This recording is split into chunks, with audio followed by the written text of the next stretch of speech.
Okay, hi again. So we'll continue on the tongue thrust thing.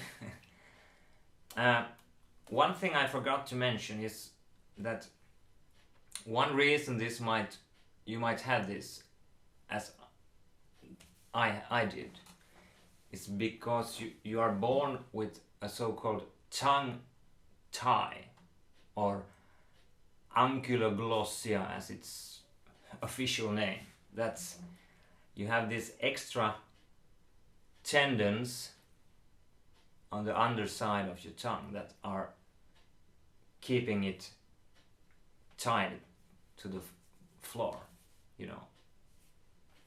So I had this, and I remember that at least on 2 occasions the dentist or the dental surgeon snipped a few tendons because he said that I had this problem. And I forgot about it, and only, as I said, some years ago I came to read some information and it all suddenly came clear. This tongue tie, these extra tendons, had kept my tongue tied in a very forward position. That again had pushed my teeth forward, and I had to get these dental corrections because I had an overbite, which I still have, but not that much. And and my tongue never learned the correct position. Okay, and this again draw my larynx up. Okay, anyway, that's my story. So what can you do about it if you notice that you have this problem? Well, of course you can seek out a specialist, and he or she will help you, but let's say unofficially you can experiment. And for me and for my students, these experiments have given great results. So the first thing I think you need to do is to learn how to keep your tongue at rest the correct way. That is, find that gum ridge directly behind the upper teeth with the tip of your tongue, not touching the upper teeth, the gum ridge. Okay? Then try to align the tongue with your hard palate. Is it hard? Well, for me it was, yes. Okay, so that's the first thing. So especially if you're doing something that, well, this is something I noticed, especially if you're doing something that you need to concentrate, like playing the piano. That's when, if you have this tongue thrust problem, your tongue starts to push against the teeth. I'm not sure why. But next time you play the piano or work at something you need to concentrate on, try to keep the tongue in the correct position, the resting position. And you'll notice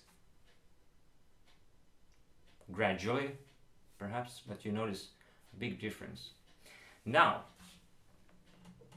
talking about noticing a big difference, if you take a cup of water, now, if you have the tongue thrust problem, the old way you would have swallowed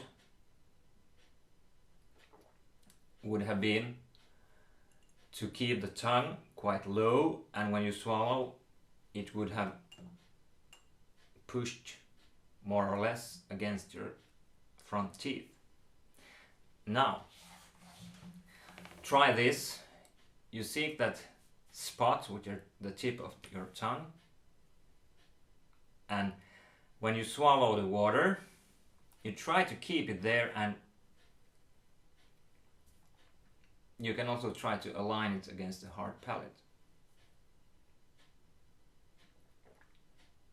That's a completely different sensation. Yeah. And when you do it a couple of times, observe, notice.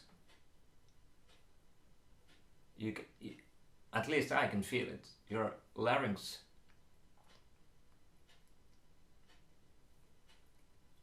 goes lower. It stays low. Okay.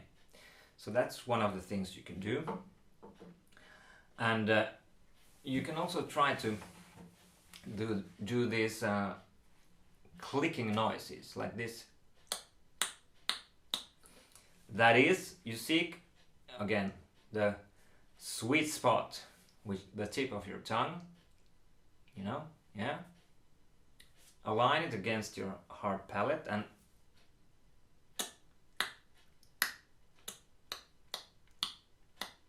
suck it upwards and back.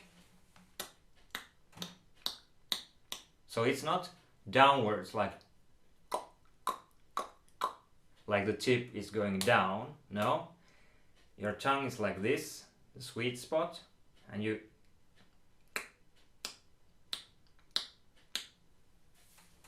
okay.